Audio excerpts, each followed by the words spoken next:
할렐루야, 반갑습니다. 오늘은 이사야 58장을 살펴보겠습니다. 오늘 본문을 보기 전에 먼저 지난 시간에 살펴봤던 이사야 57장의 말씀을 간단하게 요약해서 다시 한번 말씀드리겠습니다. 이스라엘 백성들은 하나님의 백성들이었지만 우상에 중독되고 말았습니다.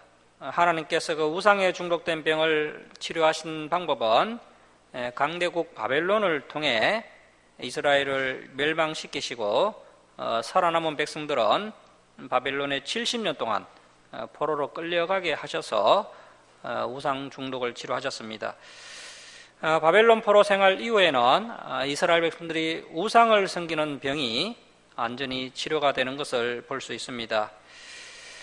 그리고 하나님께서 우리에게恩하시는 것은 오직 통회하며 겸손한 마음입니다. 하나님을 믿지 못하고 내 마음대로 살려고 하는 것이 죄입니다.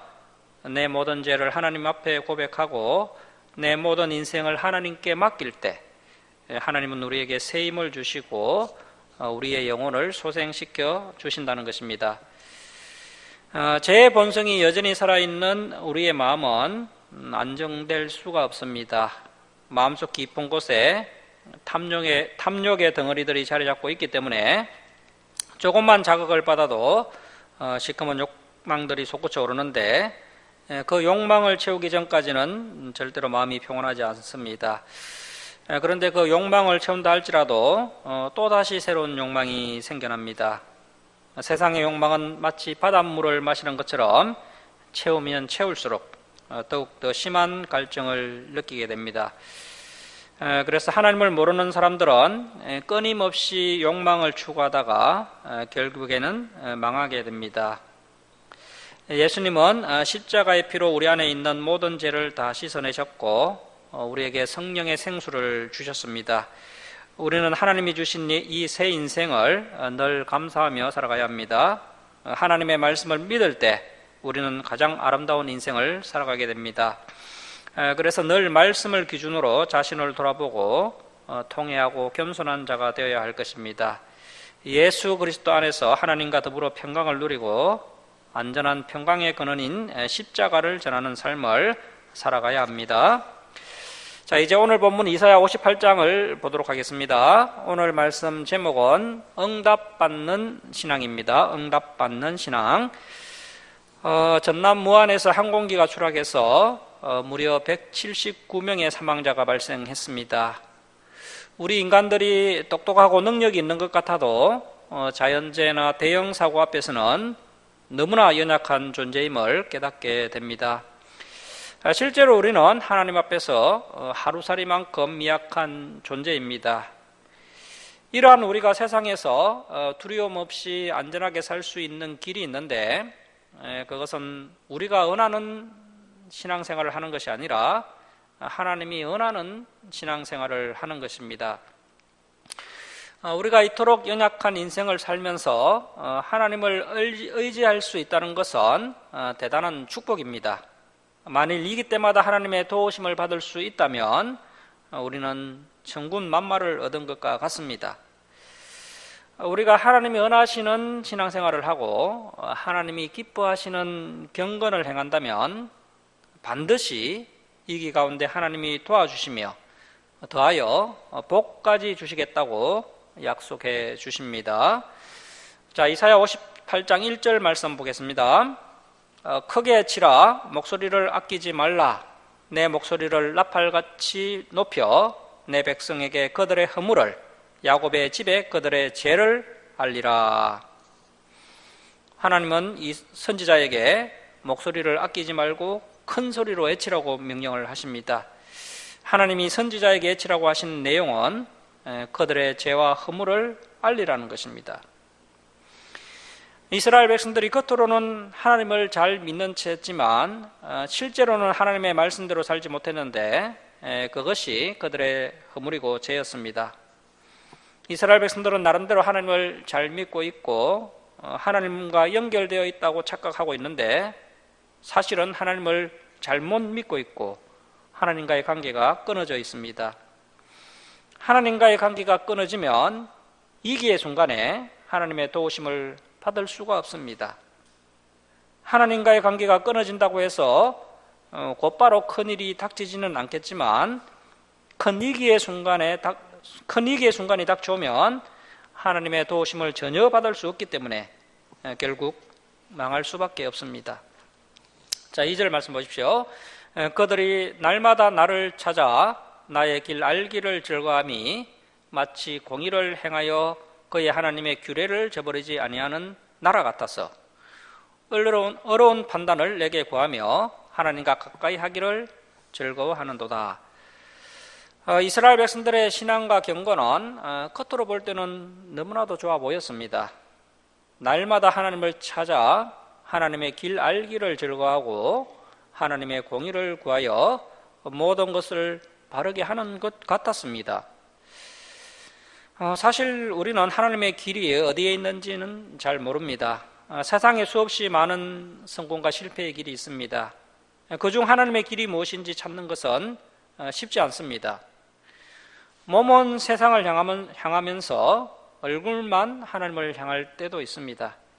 세상에서의 성공에 대한 욕망이 너무 커서 하나님의 뜻을 찾는다고 하면서 실제로는 세상에 휩쓸려 가기도 합니다. 이 2절의 내용은 이스라엘 백성들이 실제로 하나님과 가까이 하기를 즐거워했다는 것이 아닙니다. 이것은 반어법입니다. 그들은 겉으로는 하나님과 가까이 하는 것을 좋아하는 것처럼 행동했지만 사실은 세상을 더 좋아했습니다. 단지 남들이 보기에 종교적 열심이 있었는데 하나님께서는 그러한 종교적 열심은 아무런 의미가 없는 종교적 열심에 불과하다고 평가를 하고 계신 것입니다. 하나님은 이렇게 이스라엘 백성들의 신앙을 평가하고 있는데 종교심을 가지고 열심히 종교 행위를 하고 있던 당시 이스라엘 백성들은 오해를 하고 있습니다. 자, 3절 말씀 보십시오.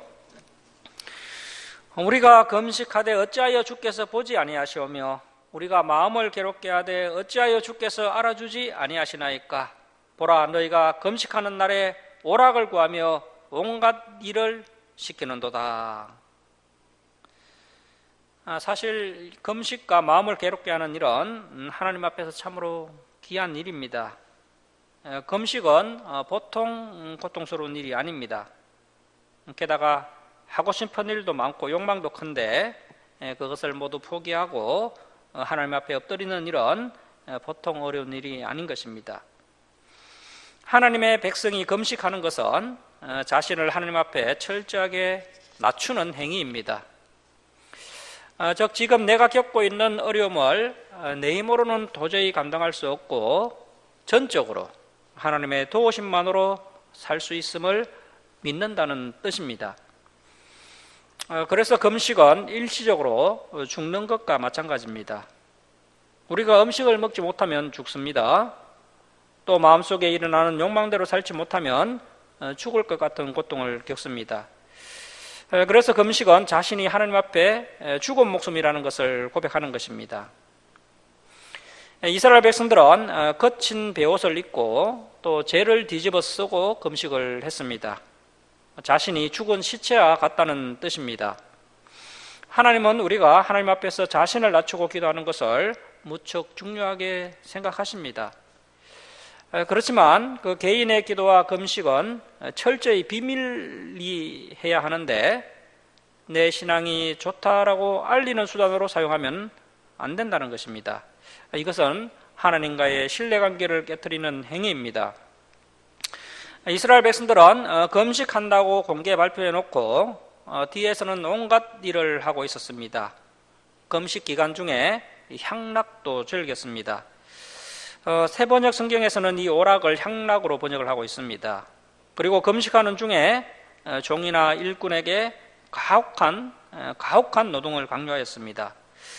전혀 경건한 삶의 모습이 아니었던 것입니다. 차라리 금식한다라고 말이라도 하지 않았으면 좋았을 것입니다. 그래 놓고는 열심히 금식을 하고 있는데 어찌하여 하나님께서 알아주지 아니하십니까? 라고 항의하는 이스라엘 백성들의 모습을 볼 수 있습니다. 오늘날 고난 주간이 되면 많은 성도님들이 금식을 하곤 합니다. 고난 주간에는 식사만 중단하는 것이 아니라 오락이나 향락도 중단을 해야 됩니다. 그리고 나서 자신의 죄를 진지하게 해결을 해야 합니다. 하지만 이스라엘 백성들은 이러한 진지한 금식이 없었던 것입니다. 4절 말씀 보십시오. 보라, 너희가 금식하면서 논쟁하며 다투며 악한 주먹으로 치는도다. 이스라엘 백성들은 7월 10일 대속죄일이 되면 식사를 중단하고 죄를 회개합니다. 하지만 그들은 여전히 미움에 사로잡혀서 말다툼하는 습관을 내려놓지 못하고 있었던 것입니다. 이러한 미움에 사로잡혀 말다툼을 습관적으로 하면서 신앙생활을 하는 것이 이선임을 하나님께서 지적하고 계십니다. 그리고 두 번째, 악한 주먹으로 치는도다라는 것은 금식하면서 폭력적인 언행을 통해 다른 사람들에게 육체적, 정신적 상해를 입히는 것을 의미합니다. 그래서 어떤 성도가 폭력적인 언행을 행사하면서 금식 같은 거룩한 신앙생활을 하면 그것이 애식과 이선임을 하나님께서 지적하십니다. 자, 4절 중반절 계속 보시면 너희가 오늘 금식하는 것은 너희의 목소리를 상달하게 하려는 것이 아니니라. 자, 그래서 이러한 금식은 하나님께 절대 상달되지 않는 금식이라는 겁니다. 하나님께서 가정하게 여기시는 이선적인 종교활동은 차라리 하지 않는 것이 더 낫다는 것입니다.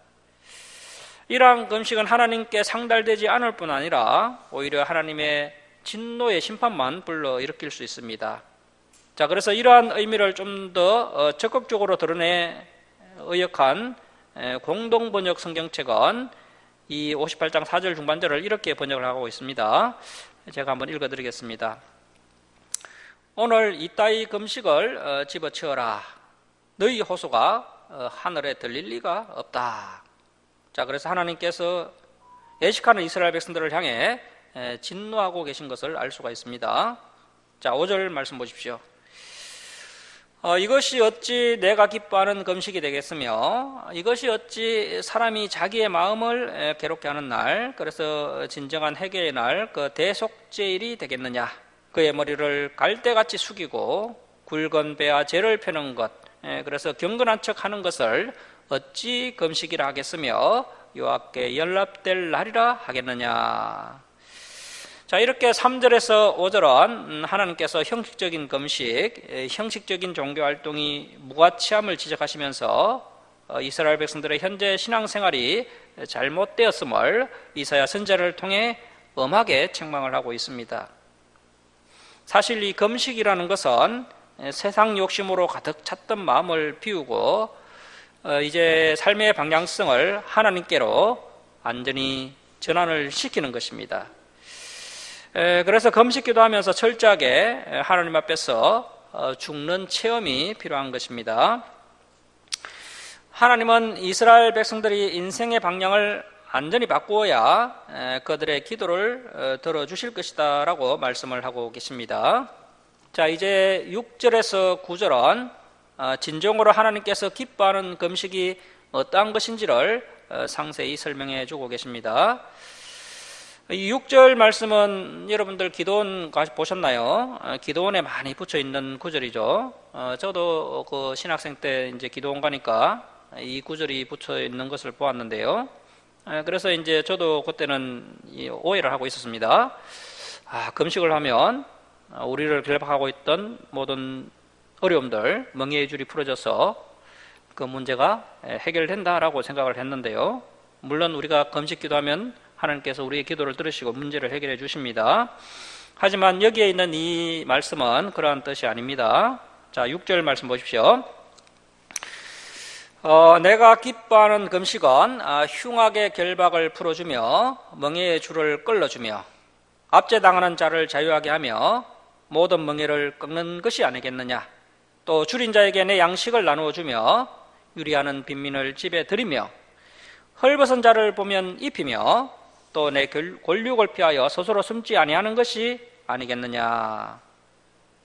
자, 그렇다면 하나님께서 기뻐하시는 금식이 무엇입니까? 빚을 갚지 못해서 비싼 이자나 노동의 멍에를 메고 있는 사람들의 압제를 풀어주라는 것입니다. 백성 중에는 빚을 못 갚거나 이자를 못 내서 몸으로 때우거나 자녀를 파는 이들도 있었습니다. 이스라엘의 가진 자들이 가난한 자들에게 많은 이자를 받아서 고통을 주었지만 하나님 앞에서 금식을 하면서 거룩한 채 했습니다. 하지만 하나님이 기뻐하시는 금식은 굶는 자에게 양식을 나누어 주고 추워 떠는 자에게 옷을 주고 유래하는 자에게 잠자리를 제공하며 형제가 어려움을 당했을 때 피하지 않고 도와주는 것입니다. 우리가 하나님과 진정으로 소통하려면 형식적인 예배나 금식으로는 되지 않습니다. 먼저 가치관을 바꿔야 하고 그 다음에는 작은 일에서부터 순종해야 합니다. 그런데 성공을 절대적인 가치로 삼으면 가난하고 어려운 자를 생각하지 않게 됩니다.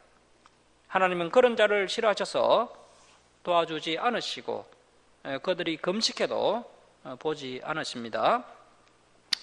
그렇다고 예배나 기도를 소홀히 하고 우리가 사회에 매진해야 한다라는 뜻이 아닙니다. 다만 형식적인 신앙으로는 안 된다는 것입니다. 하나님에 대한 예배와 기도, 금식을 의무사항으로 생각해서 대충 하고 넘기자는 태도를 버리고 하나님의 뜻을 깊이 생각하고 그 하나님의 뜻을 이루기 위해 작은 일부터 순종해야 합니다. 이스라엘 백성들이 금식하는 목적은 거룩하신 하나님께 지은 죄를 회개하여 자비와 용서를 구하기 위함인데 자신은 정작 자비를 구하는 약한 사람들을 억압하고 학대한다면 얼마나 모순적인 행동입니까?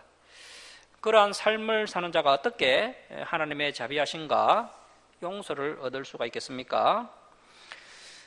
신약 성경에도 이와 비슷한 내용이 있는데요. 우리 한번 보도록 하겠습니다. 마태복음 25장 34절에서 40절 말씀입니다. PPT 화면 보셔도 되겠네요. 마태복음 25장 34절입니다. 그때 임금이 그 오른편에 있는 자들에게 이르시되 내 아버지께 복받을 자들이여 나와 창세로부터 너희를 위하여 예비된 나라를 상속받으라. 내가 줄일 때에 너희가 먹을 것을 주었고 목마를 때에 마시게 하였고 나그네 되었을 때에 영접하였고 헐벗었을 때에 옷을 입혔고 병들었을 때에 돌보았고 옥에 갇혔을 때에 와서 보았느니라. 이에 의인들이 대답하여 이르되 주여 우리가 어느 때에 주께서 주신 것을 보고 음식을 대접하였으며 목마르신 것을 보고 마시게 하였나이까? 어느 때에 나그네 되신 것을 보고 영접하였으며 헐벗은 것을 보고 옷 입혔나이까? 어느 때에 병드신 것이나 옥에 갇히신 것을 보고 가서 배웠나이까? 하리니 임금이 대답하여 이르시되 내가 진실로 너희에게 이르노니 너희가 여기 내 형제 중에 지극히 작은 자 하나에게 한 것이 곧 내게 한 것이니라 하시고.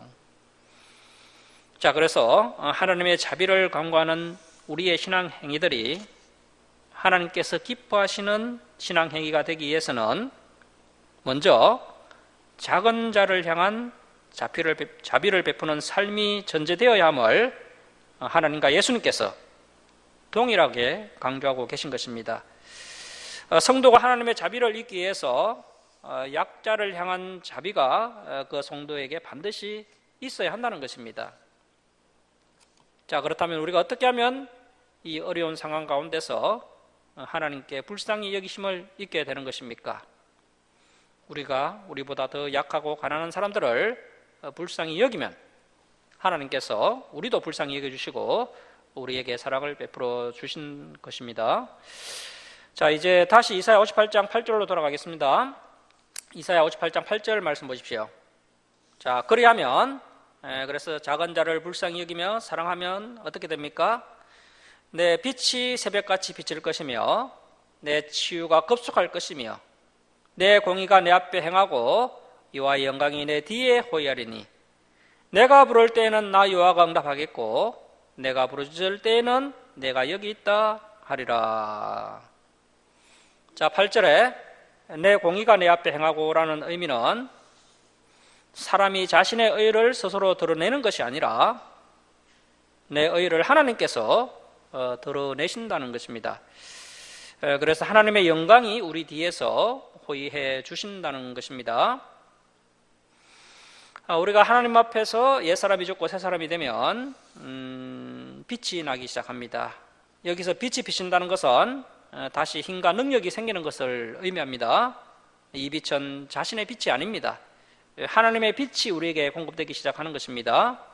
다시 말해서 하나님의 능력이 임하는 겁니다. 그러면 급속히 치료가 일어나기도 합니다. 육체적으로 병이 들었든지 아니면 여러 가지 큰 어려움과 공경에 처했든지 놀라울 정도로 빠른 회복이 일어나게 된다는 것입니다. 그래서 위기의 순간에 돈과 권력과 학벌은 아무런 소용이 없습니다. 위기 때 능력이 나타나려면 하나님이 도와주셔야 하는데 하나님의 도움을 받는 비결은 우리의 기도와 신앙 상태입니다. 자, 그런데 놀라운 점은 많은 성도들이 열심히 신앙생활을 하고 있고 열심히 금식 기도도 하는데 하나님이 별로 좋아하지 않으신다는 것입니다. 그 이유는 앞에서 살펴봤듯이 겉과 속이 다른 신앙생활을 하기 때문입니다. 우리가 다시 하나님과 연결될 수 있는 비결은 우리가 하나님 앞에서 철저히 죽는 체험이 필요합니다. 우리가 자랑할 것도 없고 오직 하나님 외에는 의지할 것도 없을 때 우리가 가난한 자들을 의식적으로 돕는 것이 아니라 그들과 한 무리가 됩니다. 그때 하나님께서 우리와 함께 하십니다. 그들과 우리가 하나가 되었을 때 하나님의 기적이 일어납니다. 하나님은 가난하고 어려움 당한 자들 속에 계시기를 기뻐하십니다. 그러므로 부자라서 가난한 자에게 옷을 주고 먹을 것을 주는 것이 아니라 우리가 가난한 자와 하나가 되었기에 자연스럽게 그들과 고통을 나누게 되는 것입니다. 그때 우리에게 하나님의 빛이 나타납니다. 우리를 통해 하나님의 치유의 능력이 나타나기도 합니다. 하나님의 영광이 우리 뒤를 호위해 주셔서 아무도 우리의 뒤통수를 때리지 못합니다. 우리는 언제나 앞으로 나아가게 됩니다. 우리가 하나님을 부르면 즉시 응답해 주십니다. 하나님은 멀리 계시지 않고 항상 우리와 함께 계십니다. 자, 이제 9절 하반절은 하나님께서 이스라엘 백성들 가운데 없어져야 할 세 가지를 지적하고 계십니다. 그것은 멍에와 손가락질과 허망한 말입니다. 자, 9절 하반절 계속 보십시오. 만일 내가 너희 중에서 멍에와 손가락질과 허망한 말을 제하여 버리고, 자, 하나님은 이스라엘 백성에게 빚진 자들의 멍에를 풀어주라고 말씀하십니다. 가난해서 빚을 진 자들의 빚을 탕감해 주라는 것입니다. 하나님의 백성은 잘 살기 위해서가 아니라 신앙을 위해 존재하는 사람들입니다. 다른 이들도 빚에서 풀려나 신앙이 자라도록 도와야 할 책임이 있습니다. 이것이야말로 우리의 가장 값진 농사입니다. 또한 손가락질이 없어야 합니다. 손가락질은 서로 비방하고 중상모략하는 것을 의미합니다. 하나님의 백성은 남이 잘 되는 것을 기뻐하고 좋아해야 합니다. 그런데 우리는 남이 부족하고 실수하면 손가락질을 하면서 비방을 하고 남이 잘 되면 시기하면서 비방합니다. 우리는 다른 사람에 대하여 언제나 좋은 말을 해야 합니다. 자, 그리고 하나님의 백성은 허망한 말을 해서는 안 됩니다. 허망한 말은 실현 가능성이 없는 욕심에서 나온 말입니다. 어떤 이는 자꾸 악년에 잘 나갔을 때를 이야기하기도 합니다. 또 우리 성도들은 쓸데없는 소문에 귀를 기울일 필요도 없습니다. 그저 진리의 길을 묵묵히 걸어가면 되는 것입니다. 자, 10절 말씀 보십시오.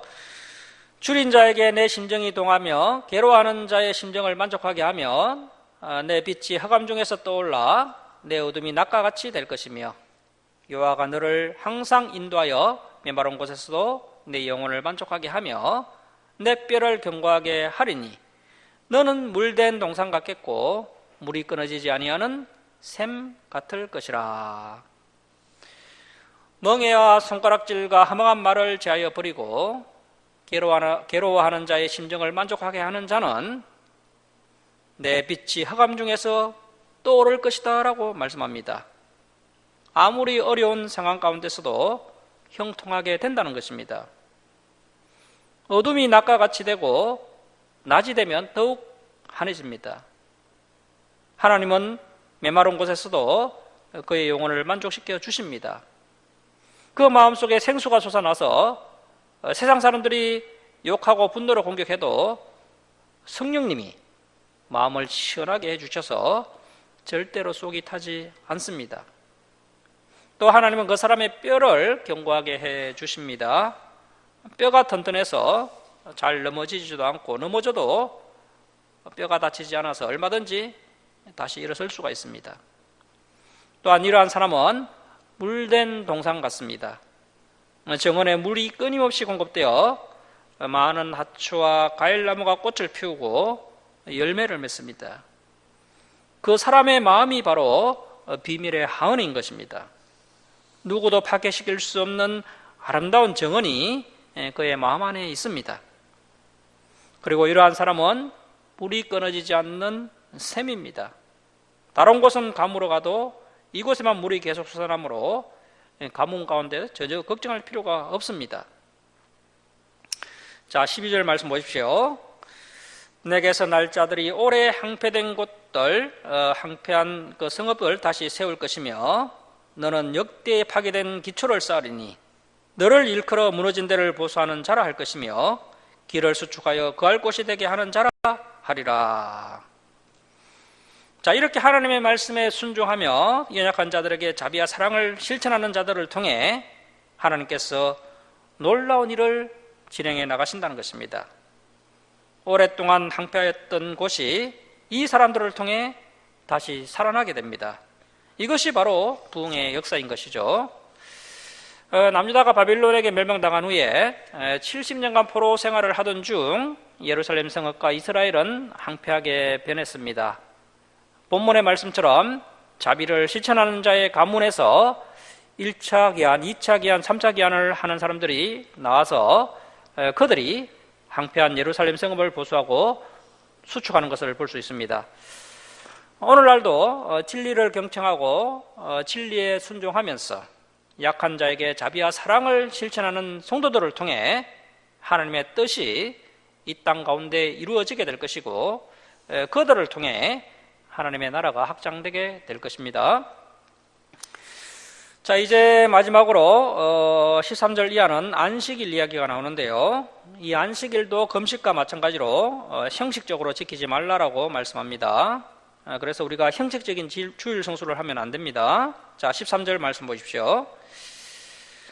만일 안식일에 내 발을 금하여 내 성일에 오락을 행하지 아니하고 안식일을 일컬어 즐거운 날이라 여호와의 성일을 존귀한 날이라 하여 이를 존귀하게 여기고 내 길로 행하지 아니하면 내 오락을 구하지 아니하며 사사로운 말을 하지 아니하면. 그래서 이 이사야 53장 13절을 현대 성경에서는 이렇게 번역을 해주고 있는데요. 제가 한번 읽어드리겠습니다. 너희는 안식일을 나의 거룩한 날로 지키라. 안식일에도 용건에 따라 여행을 하거나 무슨 일을 함으로써 나의 거룩한 날을 제발 너희의 날로 쓰지 말았으면 좋겠다. 안식일에는 너희가 다니고 싶은 곳으로 다니지도 말고 너희가 원하는 일도 하지 말고 쓸데없는 말도 짓거리지 말아라. 오직 그 날을 기쁜 날로 여기며 나 여호와의 거룩한 날로만 지켜라. 이렇게 번역을 해주고 있습니다. 그래서 하나님께서 안식일은 이렇게 지켜야 한다라고 교훈하고 계신 것입니다. 하지만 당시 이스라엘 백성들 대다수가 이 안식일 계명을 어기고 있었습니다. 자, 그래서 이러한 주일 성수 정신, 안식일 정신을 회복하면 어떤 일이 일어나게 됩니까? 자, 14절 말씀 우리 함께 읽겠습니다. 자, 시작.